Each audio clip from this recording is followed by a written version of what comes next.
Big Monday crowd. Hope you guys had a good weekend. Welcome back. I had a very nice weekend. Not that anybody is asking. Nice weekend with the girls. Boyfriend. I like the boyfriend, if anybody asks. Boyfriend is the part of the premises. Monday. This is the total hospitalization rate. What you see is basically flat. Flat is not great, but flat may be a reaction to the weekend. Sunday discharges may be down. But we have the same question: how fast and how steady is the decline? We don't want to see flat. We want to see an increasing decline. And we want to see how fast that decline goes and how low does the decline go, right? When does that hospitalization rate get down to a truly manageable number? When does the incoming case number get down to a manageable number? You see again, overall hospitalization rate is on the decline. Again, yesterday, a little less than we would like to see. But hopefully it was a Sunday anomaly because of the weekend. Intubations is down. Number of new cases, still 1,000 new COVID cases every day. Puts it in perspective. Down a tad from where it was, but again, these weekend numbers sometimes are a little strange. Number of lives lost, 337.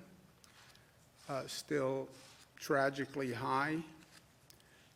But on the decline, if you look at it over the past few days, not that that gives any solace to 337 families who are suffering today.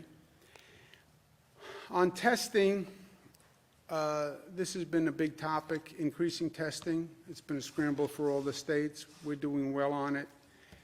The testing tells you where we are, right?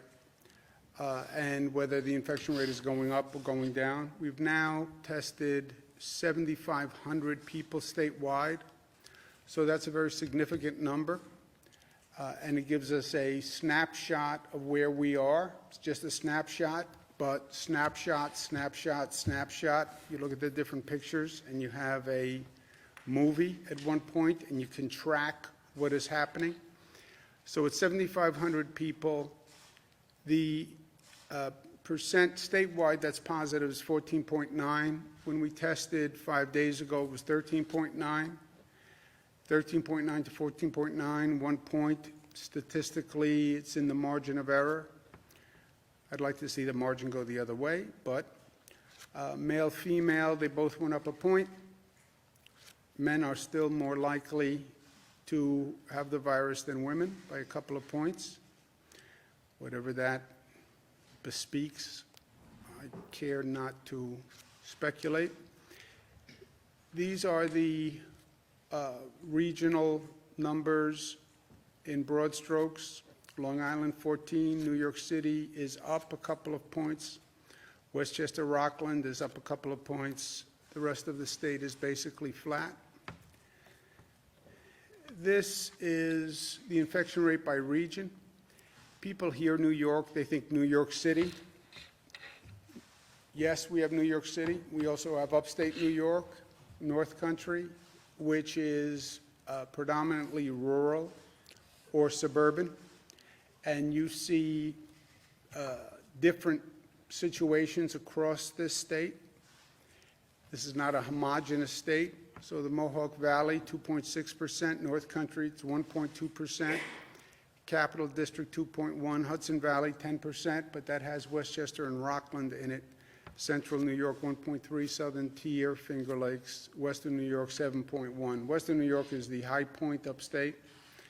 Hudson Valley again has Westchester, Rockland. We had a significant problem in Westchester, less so in Rockland, so I think that would skews that number. But when you see 1.2% in the North Country, 2.6 Mohawk Valley, Capital District. You see a much different situation than you're looking at in New York City, where you're in the 20s, right?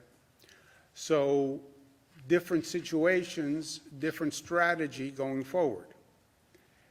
We're coordinating as a state, we're coordinating with our neighboring states, but you still have to take into consideration the variations across the state, and that's what we're trying to navigate.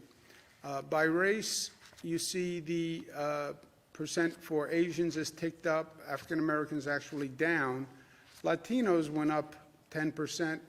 Nobody can explain what caused that jump in this survey, and it's something we're going to watch, and we're doing more testing in lower income communities and African American and Latino communities, as we discussed. And the age breakdown is fairly consistent with where it was. So that's where we are today in New York. New York City, obviously, high point in number of cases in the country, higher than some countries globally, and upstate New York, a very different reality. Big question is reopening, especially for those places with less of an issue to begin with, or places that have reduced their problems. And I get a lot of local officials who are calling me. We want to talk about reopening, reopening, reopening. Know what you are doing before you do it. Those are words to live by. I don't know who said it, but it is a true axiom. So we want to unpause. May 15th is when the pause regulations expire statewide. I will extend them in many parts of the state, but in some parts of the state, some regions, you could make the case that we should unpause on May 15th. But you have to be smart about it. We all have to be smart about it. As we said, there is no light switch where you flick a switch and everybody goes back to doing what they're doing. We have to take these circumstances into consideration. We have to learn the lessons. We have to move forward, and we have to be smart, because if you are not smart, you will see that infection rate go right back to where it was. We'll be right back to where we were 58 days ago, and nobody wants to do that. So what I want to say to my regional colleagues is be smart. Well, we want to reopen. Well, have you thought through reopening? And we have a couple of weeks, but start thinking through what it means to reopen.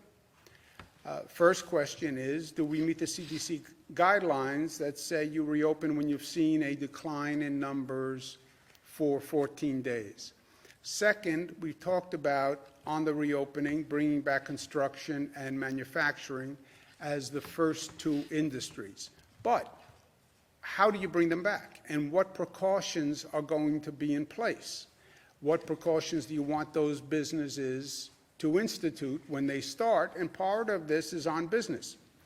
You know your business. I don't know your business. I don't know how you do business. How do you incorporate into how you do your business and where you do your business the precautions that we want to take going forward? How do you do social distancing? How do you do monitoring?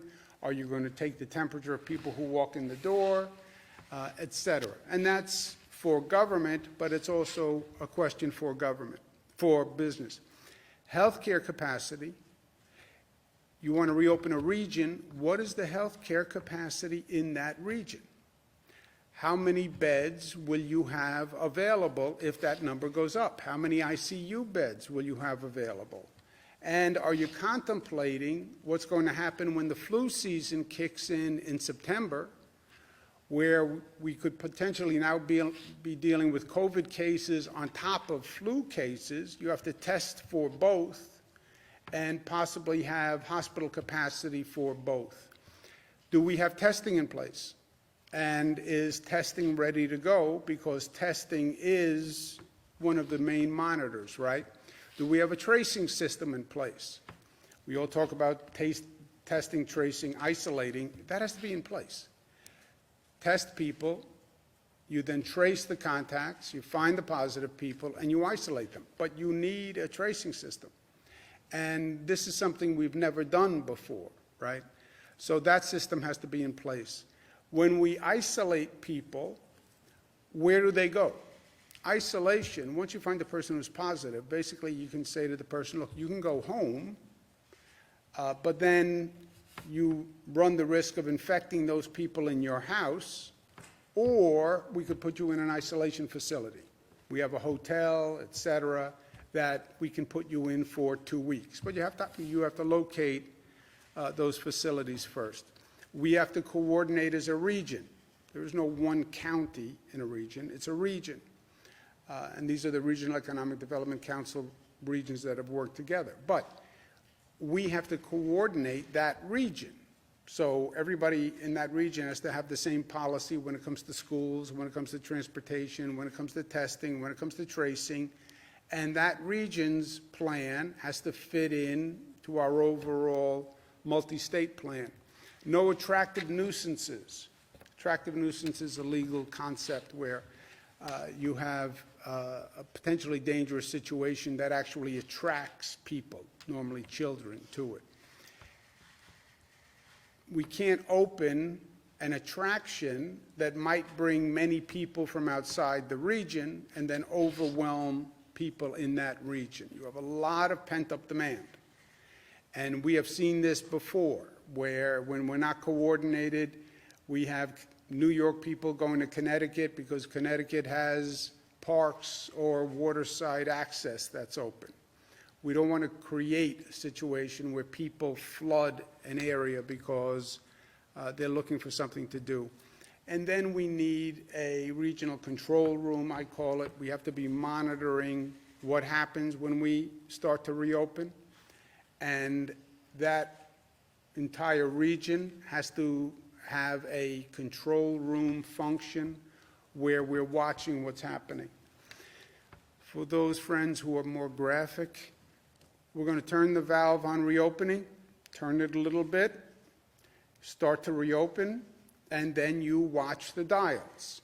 What are the dials? Hospitalization rate, which we know now. We've been watching that. What does the antibody testing tell you? Antibody testing is important because it tells you the people who were infected, the infection rate, and now resolved because they have antibodies. What does the diagnostic testing, which is a different type of testing, tell you? Positive and negative, but what's happening on the diagnostic testing? Those dials will give you the fourth dial, which is the infection rate, what's called the RT rate, the rate of transmission. So turn that valve a little bit. For a region, watch those 4 gauges very carefully every day, see what's happening on those gauges. You can either close the valve, open the valve a little bit more, or leave the valve where it is. But when I talk about the regional control room, that's what I'm talking about. Getting that data in to one central place where everybody agrees on the numbers and everybody agrees on what we do the next step. We have medical centers that were built. I spoke to President Trump about this morning. When we were worried about the lack of capacity in the hospital system, the federal government was good enough to send in the Army Corps of Engineers. They did a phenomenal job in building beds quickly. We built a number of facilities. We're now talking about a possibility of a second wave of the COVID virus, or COVID combining with the regular flu season in September, which could be problematic again for the hospital capacity. So the facilities that were built, I spoke to the President about leaving them in place until we get through the flu season. God forbid we need extra capacity again. I don't want to have ask the federal government to build capacity, then take it down, and then wind up in another problem area. Javits Center, we have to think about, because the Javits Center is in the Javits Convention Center. It has 2,500 beds, so it's a great facility, but it's also in the convention center. You can't reopen the convention center, obviously, when it's with the hospital beds in it. Westchester County Center, the same issue. It's also the Westchester Convention Center. So question mark on those facilities when we take them down. or how we take them down. I'm going to speak to the county executive in Westchester County, George Latimer, about that. But Javits will be on hold for both those facilities now until we decide. But again, anticipate an issue in the future and make sure we're ready. But I want to thank, again, the Army Corps of Engineers did a fantastic job. And President Trump got it done, and he got it done very quickly. So those facilities, Javits, over 1,000 people went through Javits. We didn't need the whole facility, but 1,000 people is a large number of people. On Saturday, as you know, we expanded our diagnostic testing criteria for frontline workers, essential workers, et cetera. We'll be opening additional drive-through testing sites for those people this week. People can't just show up at a drive-through center. You have to call first, make an appointment, so we can handle the flow. We're also very concerned about making sure we get testing to our essential workers and our frontline workers. We're going to be doing a survey of New York City Fire Department and New York City Police Department this week, 1,000 and 1,000 respectively, just to find out, again, with the antibody testing, what is the infection rate. NYPD was out there every day, and they paid a terrible toll. The attendance rate is now good again. Many were out sick, but we want to know exactly where those frontline workers are. If they have been infected, we want to make sure people are getting help, and we want to know exactly what happened.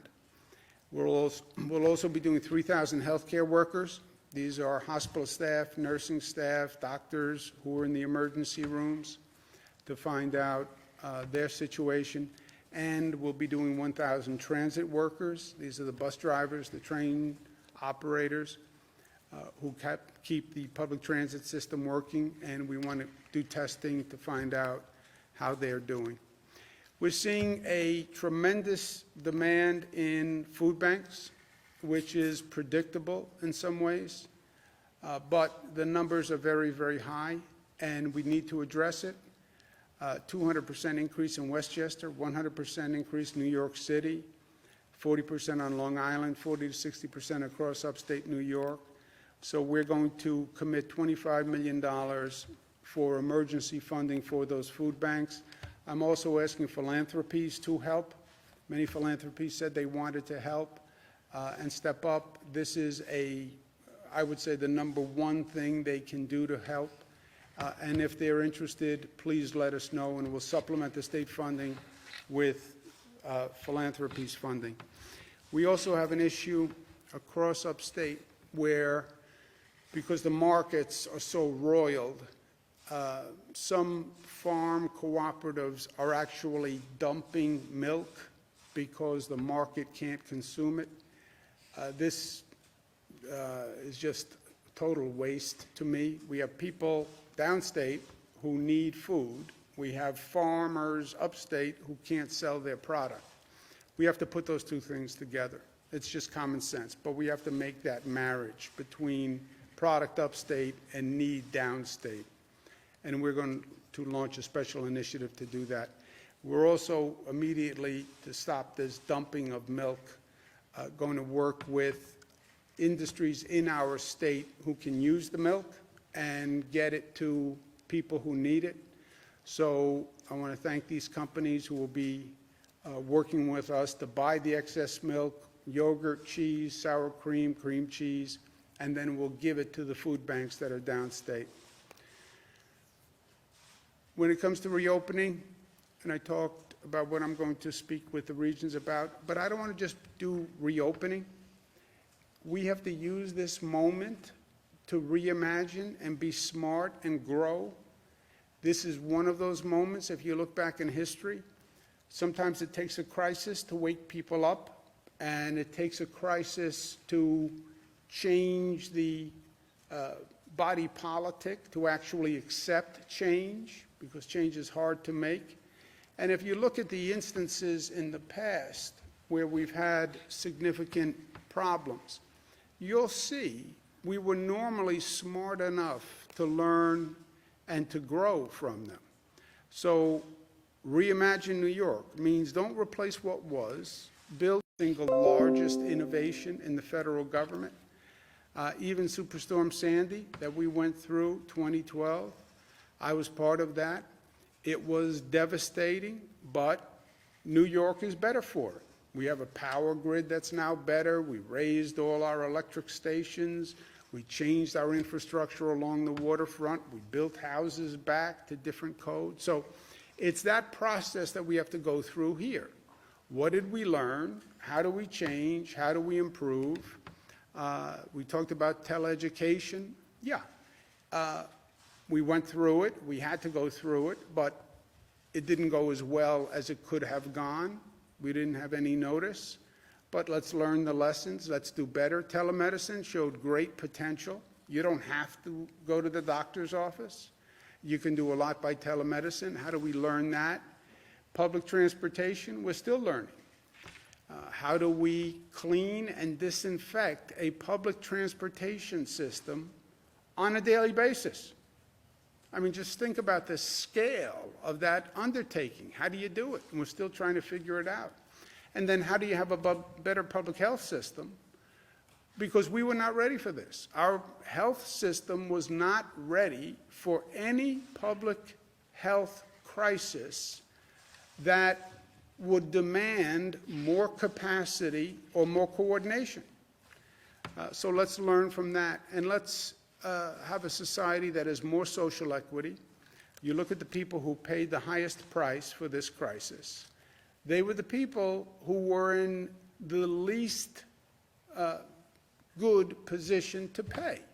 The poorest among us always pay the highest price. Why is that? Why do the lower income communities see this disease in higher proportions? Why were the essential workers who had to show up disproportionately African American, Latino? So, is life going to be different? Yes, life is going to be different. But different in this case can mean better if we're smart about it. And when we're finished going through this, we should be tougher and smarter and more resilient and more unified and better than before. Last point,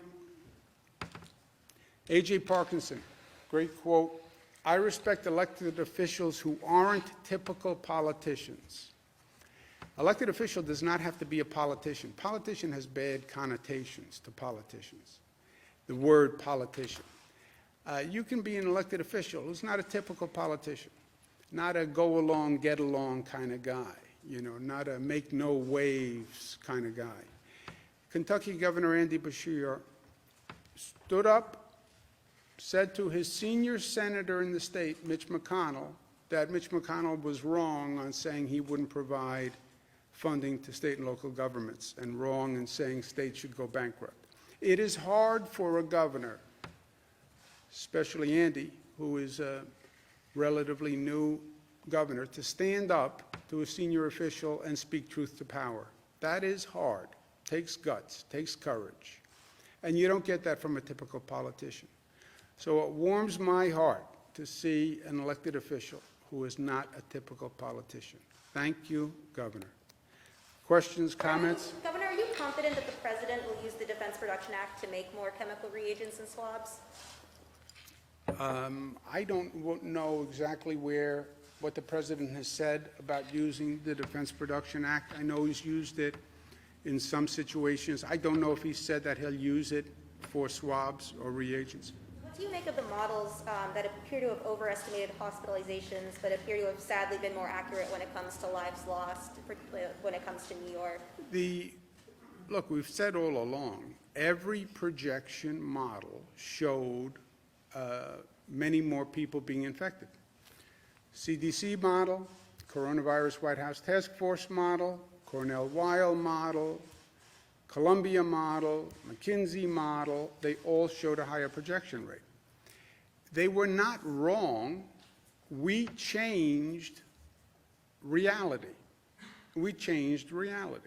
They said the curve was going to go like this. We changed reality. We shut down, we closed schools, we closed everything, and the reality was the number was much, much lower, which is a beautiful thing and a good thing, and a testament to the intelligence of the people of this state and this country. So, were they wrong? No. You changed reality. And the reality was much more beneficial, and hundreds of thousands of people who they projected would get infected if we did nothing, was basically their projection, weren't infected. I'm talking specifically about the 16,000, there were estimates that that's how many lives New York would lose. That seems to have been accurate. I was just wondering what you think I of have that. not studied those projections, so I just don't know. Governor, Mayor de Blasio today said that the city is going to be opening up about 40 miles of streets near parks as well. Just wondering what your reaction was to that idea. Yeah, I had said early on that, you have to be realistic about the situation of people. You have people in a very dense urban environment, and, well, stay at home, but you can go out, go for a walk, get some air, etc. Go out for a walk in New York City, but social distance, this is almost an oxymoron, right? It's very hard to walk down a sidewalk in New York City and maintain social distancing. So I had said New York City should open streets, because remember, New York City, the traffic is way down, way, way, way down. I don't know the percentage, but it's like night and day. You look at pictures of New York City, you see 1 or 2 cars going. So open streets. I know and I spoke to the city council speaker about it, and the mayor, and we did open streets, and there was a program that was operational. Apparently they have a disagreement about how it works. I said, figure it out. If they can't figure it out, I'll get involved. But you need to have streets that are open. You have less traffic.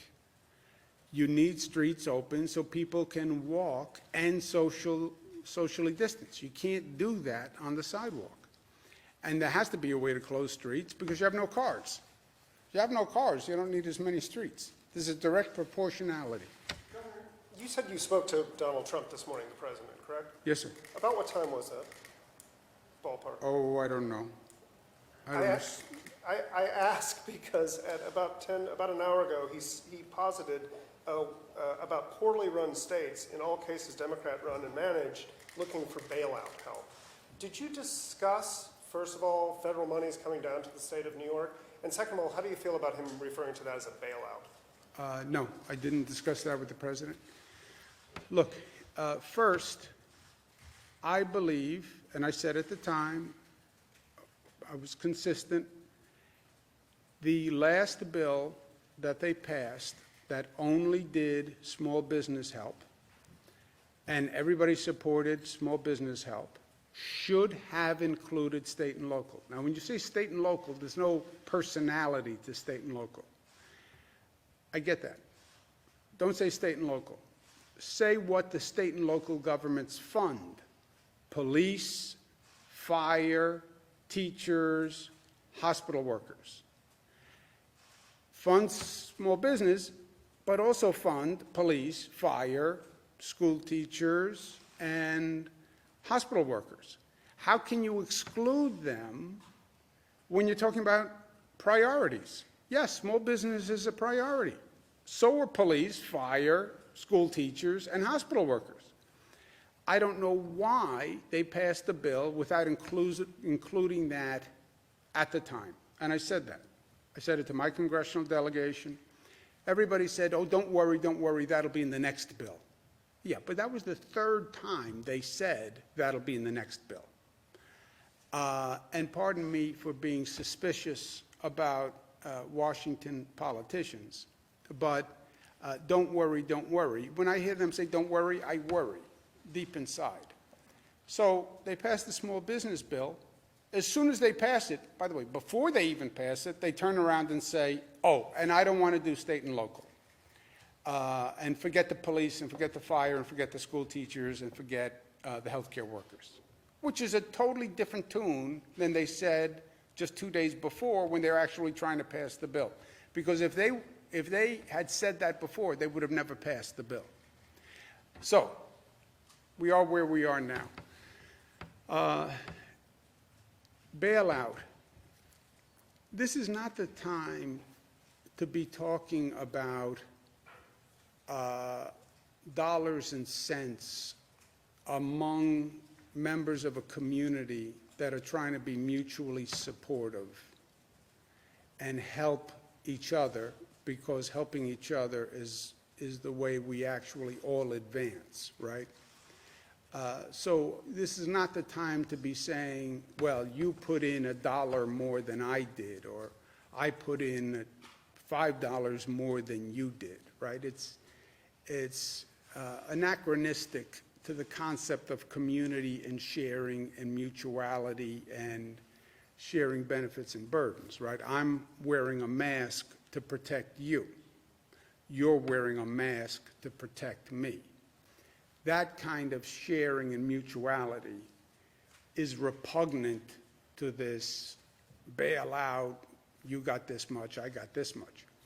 But if you want to go to who's getting bailed out and who paid what, nobody would be bailing out New York State. New York State has been bailing them out every year for decades. If you want to do an analysis of who is a giver and who is a taker, we are the #1 giver. The #1 giver. Nobody puts more money into the pot than the state of New York. We're the #1 donor state.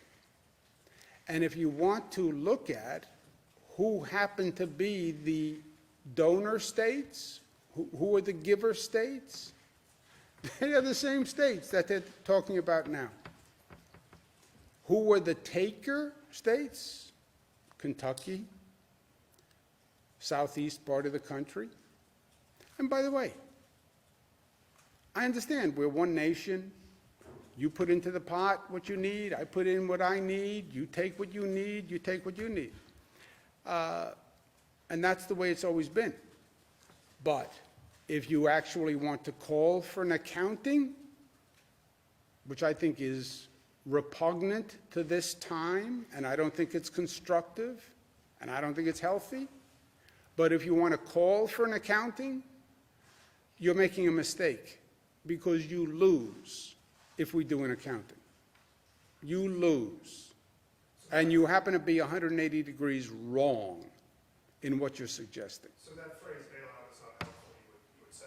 I would say first, at this moment in time, when people are working together and people are sharing and people are sending ventilators across the nation to be helpful, and 60,000 people are volunteering to help New York State, and they're showing love and they're showing unity and they're showing mutuality and community. That is such a beautiful moment, right? And it tends to happen after a crisis. We saw it after 9/11. People just come together. We're Americans first. We're not Democrats. We're not Republicans. We're not East Coast. We're not West Coast. We're not Northern. We're not Southern. We're just Americans. That is such a beautiful, special moment. To now say in the middle of that moment, who owes what to whom? What? You want to talk about money now? This is not about money. It's about working together and helping and sharing, and people are dying, and it's about grief, and it's about comfort. It's not about money. But if you want to make it about money, you're making a mistake, because you're going to lose on a tally sheet, and it's not even going to be close.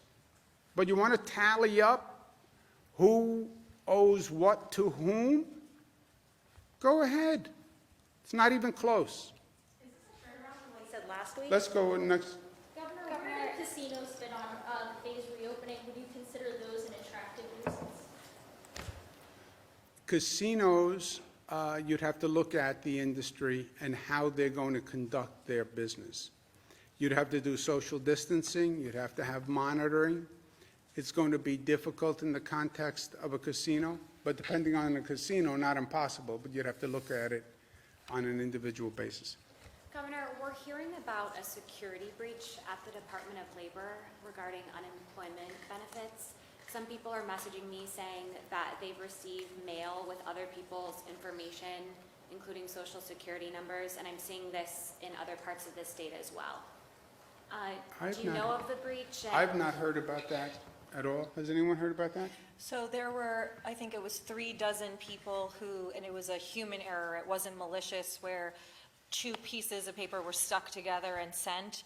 Those people have been contacted. The ones who have not yet will be contacted today. They're going to receive free credit reporting and surveillance for a year, and they're making sure to process those claims as a priority. But yes, it was human error, it was not malicious, and it's being dealt with. Unemployment, I'm sorry. Governor, I'm curious, as time goes on, I mean, every day we're getting message from people who are losing their jobs because of this. Does this state have the money?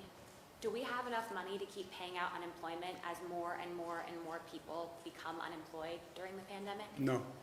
That's why the federal government has to provide funding, because we don't have the money. How much do we need for unemployment? Well, it depends how many people moving forward ask for unemployment benefits and how long it goes on. But it's in the billions of dollars. There's no doubt about that. Governor, what's the current testing capacity in nursing homes, and how does a nursing home go ahead? Because last week you said that they are doing testing in nursing homes. How do they request the testing?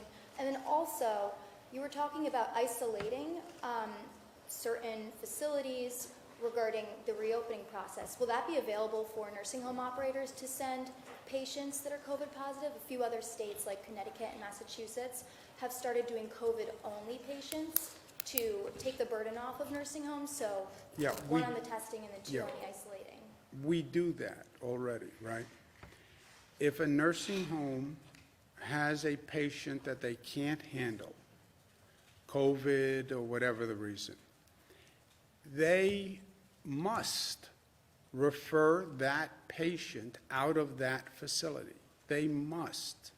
If they cannot handle, if they cannot provide appropriate care, they must transfer that person. Either they can transfer the person on their own, or they call the Department of Health, and Department of Health will transfer that person. Department of Health can transfer that person to a COVID-only facility, which we have. But it has to start with the nursing home that is the primary care provider saying, I can't provide care for this person, for any one of a number of reasons. I don't have the staff, I don't have the PPE, I don't have the ability to quarantine them, I have too many COVID patients, I'm too tired. It can be any reason. If they can't provide the care, then they must transfer that person. Department of Health can put the person in a COVID-only facility or whatever facility they have that's appropriate for that person. So where are these COVID-only facilities? Because last week, that wasn't an option, it didn't seem like. Yeah, we have had COVID facilities.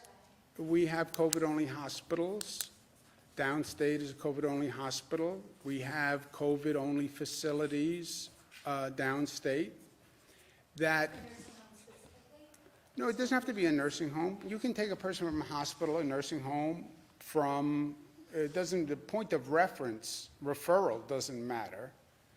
We have COVID-only facilities. So there's a facility, I'm sure you've heard, Cobble Hill in Brooklyn, that was requesting transfer of patients to the Javits or the Comfort because they didn't have enough staff to handle the Yeah, amount of I saw people. that story. Right. And I don't like to critique a story, but that was a little misleading, right?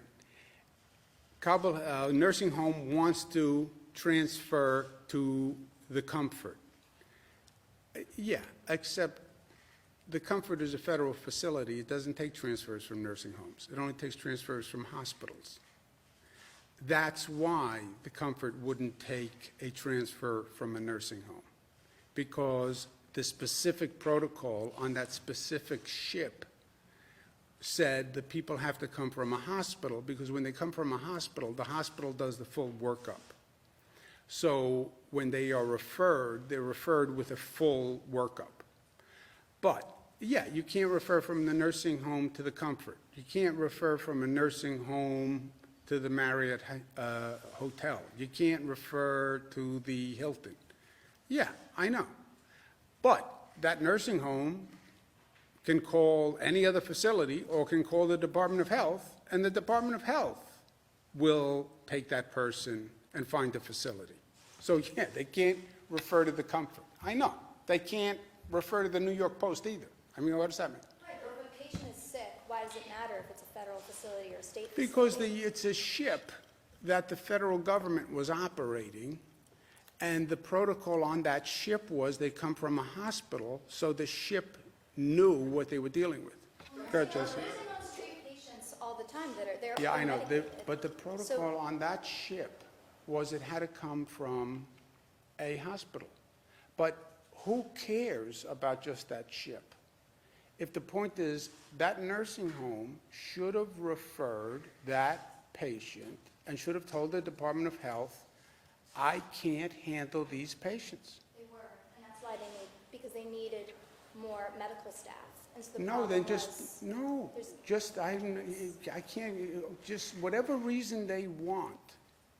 They call the Department of Health and they say, you take Bernadette.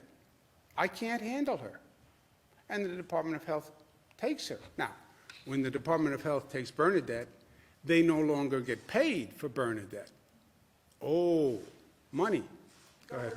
So could a nursing home, sorry, Jesse, could a nursing home patient go to a hospital then? So if a nursing home is overcapacitated, they can't handle their patients, could a patient be transferred back to a hospital, and the hospital could then care for this person? Yeah.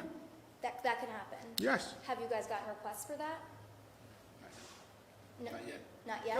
And would the nursing homes be open to regulatory scrutiny if they told the state that they can't Let's care just, for can I, people? we No, just no, do no, no, one. please, go ahead. Yeah, I was just bouncing off of Bernadette's point, just if New York, if nursing homes were to tell the state that they can't handle a patient or they don't have enough PPE, or for whatever reason, are they opening themselves up to scrutiny from state regulators? Not at all. They're opening themselves to scrutiny if they don't do that. If you keep a patient and you get paid for that patient and you can't provide adequate care for that patient, then you have a problem. On the issue of antibody tests, you reported today that 25% basically of New York City residents are coming up positive on that? Is that What was the number? about 25%? Is it safe to extrapolate from that over 2 million New York City residents have been exposed to this and recovered? What does that information give us? What does those results give us? Yeah, saying 25%. By this survey, 25% of the New York City population had the virus and now has the antibodies. And what does that say about the death rate? What does that say about the severity of the crisis? Much, much lower. Well, the death rate is much, much lower because it changes the denominator, right? This is what we talked about last week. You take the number of people who passed away, and we never knew what the denominator was, right? So if you want to know what is the death rate by percentage of those who were infected who passed away, yeah, it changes the denominator. And we had it down to 0.5%. One more thing, Nick. Just on the issue of antibody testing, the World Health Organization said on Friday there's currently no evidence that people who have recovered from COVID-19 and have antibodies are protected from a second infection. What do you make of that? Yeah, well, as we talked about last week also. You get different opinions on whether or not you can get infected again. Remember one time the conventional thinking was once you have the antibodies, you're immune. You can't get infected, so you can go back to work, et cetera. Now they're saying we're not so sure that you're immune. You may be immune, but you may not be immune. Doesn't that complicate and change your calculations about how to reopen the state and even your approach to antibody testing? Well, the antibody testing does something else for us. The antibody testing does two things. One, what is the infection rate? Which it tells you with a 2-week lag. because you know what percent were infected. 2, it tells you who can donate convalescent plasma. That it tells you. The third, the theory you're referring to is, well, now you have the antibodies, you can go back to work, right? We've never deployed that, and I don't know what that was really going to do for you anyway, because what percent, you actually made this point a couple of weeks ago, what percent are actually going to have had the infection, and can you really restart an economy on that smaller number?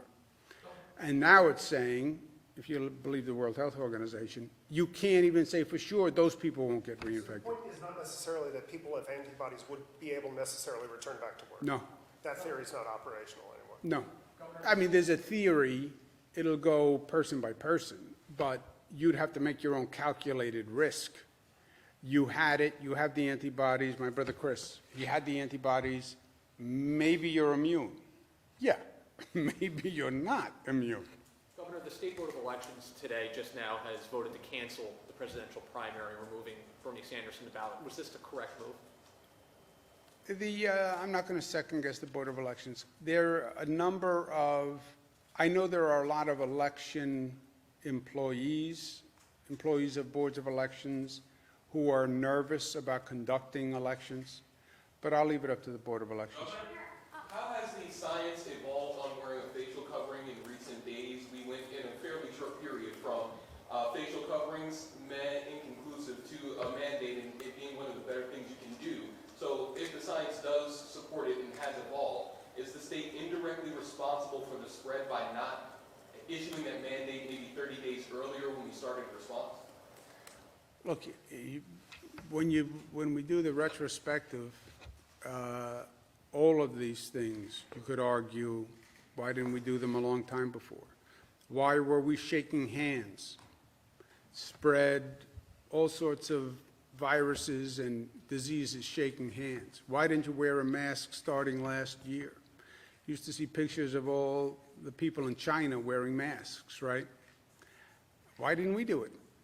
I mean, it helps with the flu, it helps with a common cold, it helps with everything. And we did it more aggressively than just about any other state. We mandated it. As soon as people said, well, if you remember when it started, everybody was ambivalent. CDC, all the experts, right? We have a whole world of experts. All the experts were ambivalent about a mask early on. And then they said, basically, a mask couldn't hurt. Well, I said, a mask couldn't hurt, and it might help. So why not do it? And now they're even more emphatic that a mask helps. So I'm glad we did what we did. On more than one occasion now, you've said that nursing homes lose money once they lose a patient. Are you saying that nursing homes are more interested in their profits than taking care of their residents? No, not at all. So can you elaborate as to what you're thinking is behind that remark? No, those are just the facts of the situation. If they can't care for a patient, they have to transfer the patient. Governor, there are reports that golf courses, golf clubs, are allowing golfers out on the course while driving carts. Are you concerned about that? And we've even heard reports that there are newspaper advertisements that are offering greens fees with carts. Should there be more monitoring? Should there be fines? I thought we said no carts. Does anybody You said remember? no carts, that's right. And so if people are violating the guidelines, then it should be reported up to ESD for enforcement. And if they're, Recommend that somebody report that. They're not supposed to be using carts, and if they are doing it in violation of the directive, it should be reported, and there can be civil penalties. and if they're doing it in an advertisement, that is really not smart. Governor, Bill's training camp starts in July. Given the multi-phase plan that you have now, is holding an event like that in July in Western New York feasible? I'll tell you the end of June. Go ahead, let's take one more, go ahead. Is there a possibility that having those temporary hospitals at Stony Brook and Bolton Westbury will make students more reluctant to either attend or return to campus, knowing that maybe they'd be used at some point? No, I don't think so. Are there any? In terms of unemployment, do you know when we would be out of money? Do you know when we would need the federal help just for unemployment? We are out of money now. Are there? We are now running a $10 to $15 billion deficit. And just So for- we're out of money now. And for your context, we've paid out as of Friday, $3.1 billion in unemployment already, as of this past Friday.